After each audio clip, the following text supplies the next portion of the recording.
Patuloy pong binabantayan ng pag-asa ang isang tropical depression o bagyo na nasa labas ng Philippine Area of Responsibility.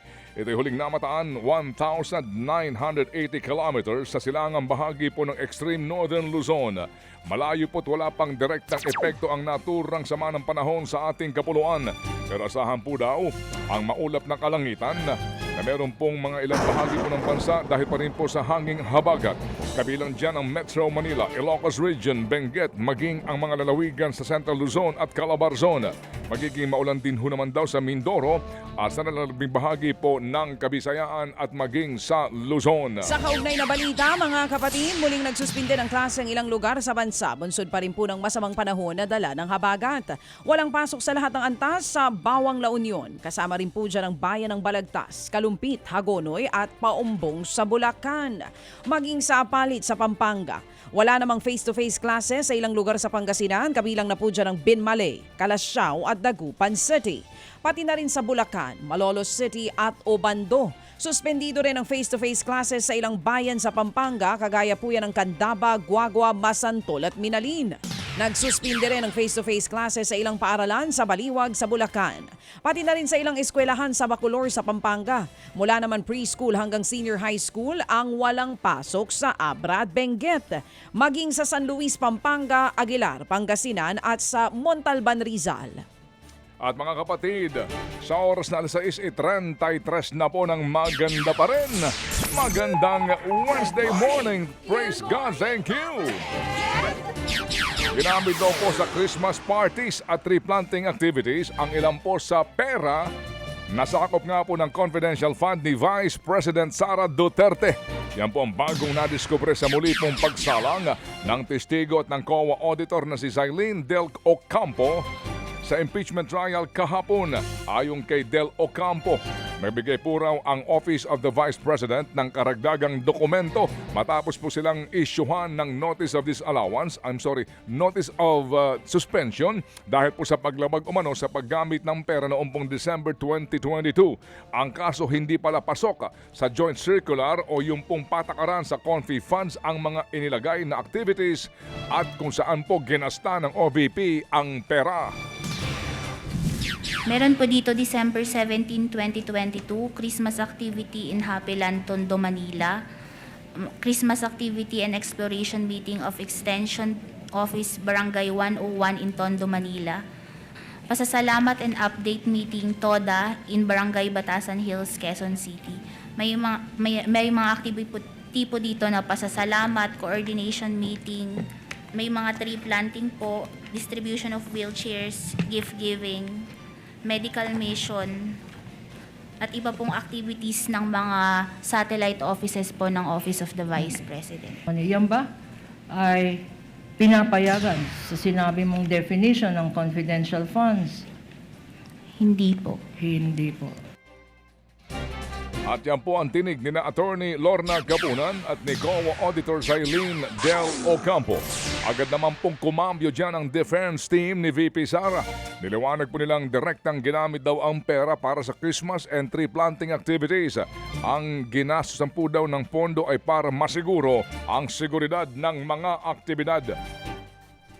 Iba yung depensa namin. Pero may tanong din kanina ang ating presiding officer kung yung pondo ba ay ginamit sa doon sa event mismo or doon sa mga operations para maging successful or secure yung event. At nasagot naman ng ating testigo, ang pagkakaintindi niya is ginamit yon not for those events. Kumbaga hindi yung confidential funds yung ginamit para sa event na yun, pero for those activities to maintain or prepare, or not prepare, but to secure those events. Yan po ang tinig ni Defense Attorney at Spokesperson Michael Poa. Isa pa pong nasita ang petsa ng mga event na pinaggamitan daw ng pondo.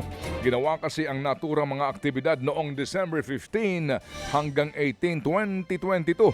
Pero ang 125 million pesos na confidential fund ay winidraw sa bangko noong pa lamang December 22, 2022. Bukod dyan, inisyon din po ng Notice of Disallowance ang 73 milyong pisong pondo na nakitaan po ng paglabag naman at pinababalik din po ng COA sa pamahalaan. Nadiskubre kasi ginamit daw ito ng OVP para nga ipambili ng mga gamit tulad ng mga lamesa, upuan, desktop computers, mga printers at ginamit din sa medical at food aid. Samantala, nagkasagutan po ang mga senador na sina Raffy Tulfo at Pia Cayetano sa kung sino ba sa kanila ang mas madrama. Nagugat po yan ang maglabas ng kanyang hinaing sa plenaryo si Tulfo kung saan special mention si Senate Minority Leader Alan Peter Cayetano. Hindi raw kasi umuusad ang mga trabaho sa Committee on Public Services ni Tulfo dahil hinaharang daw ni Senator Alan ang pagsali ng minority members. It is the inaction of the minority floor leader to confirm these memberships that holds important LEDAC bills hostage. But to the minority leader, my good friend, Senator Alan Peter Cayetano, it is time that we cooperate so that we may get back to legislating. If you have time to go on FB Live, maybe you have time to confirm or give the go signal to your minority members. Yan Yup. nga po ang tinig ni Senator Raffy Tulfo. Nagkataon namang absent sa sesyon kahapon si Senator Alan. Pero ayon kay Senate President Sherwin Gatchalian, kakausapin nila ang senador para mapunan na ang mga kulang na miyembro at para umusad ang trabaho ng mga komite. Dito na po to the rescue ang kanyang ate at tinawag na drama ang ginawa at sinabi ni Tulfo pero tinabla ulit siya ng senador. Senator Tulfo, madali niyo naman akong tanungin, alam niyo naman kapatid ko si Alan, kung gusto niyo may iparating. Huwag na ho kayo magdrama ng mga pa-hostage. Hindi ho tayo ganito dito. Wala ho akong naalalang ganun magsalita dito sa Senate for the 19 years that I've been a senator. Sa dilemma, Mr. President, ubusin ko muna yung tawa ko. Never po ako nagdrama dito. Simula nung ako'y maging senador, never ever po ako nagdrama rito. Sino ang nagdadrama? Tumingin muna kayo sa salamin bago kayo magsalita. Salamat po. Yan nga pong maanghang na palitan ni Senator Pia Cayetano at Senador Raffy Tulfo.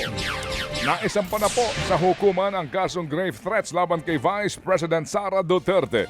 Isinampa po ng Justice Department ang naturang kaso sa Quezon City Regional Trial Court. Ito nga po'y nag-uugat sa inihaing reklamo ng NBI kaugnay na umano'y pagbabanta ni VP Sara laban sa buhay ni na Pangulong Marcos Jr., First Lady Lisa Araneta Marcos at dating House Speaker Martin Romualdez. Isa rin po ito sa sinasabing na laman ng Articles of Impeachment laban sa bise. Ayon po naman sa kampo ni VP Sara, inaasahan nila ang pagkakasong ito at sila po'y nakapaghanda na. Gate pa ng kanyang mga abogado na natili daw pong inosente ang bise hanggat hindi napapatunayang nagkasala.